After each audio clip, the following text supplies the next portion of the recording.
Today வேர்ட்ஸை கேட்கலாம். பொய்யை வெறுக்கிறேன், உம்மை நேசிக்க என் உள்ளமும் விரும்புகிறது.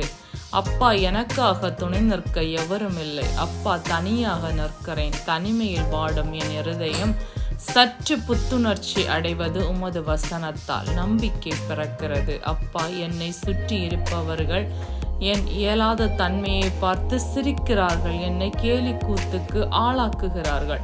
அப்பா, தனிமையில் என் இருதயம் வாடுகிறது. சரியான பாதையில் நான் எடுக்கும் தீர்மானம் அமைய வேண்டும். அப்பா, எல்லோருக்கும் நான் ஒரு பகிடக்காயாகவே இருக்கிறேன். என்னால் பயன் பெறுபவர்கள் அதிகம், ஆனால் நானோ ஏமாளி. ஆனாலும் இந்த ஏமாளிக்கு பக்கபலமாய் நீர் உண்டு.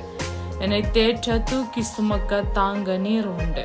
இன்னைக்கான வசனத்தை கேட்கலாம். ஏசாயா 43:5. பயப்படாதே, நான் உன்னோடே இருக்கிறேன். ஆமென்.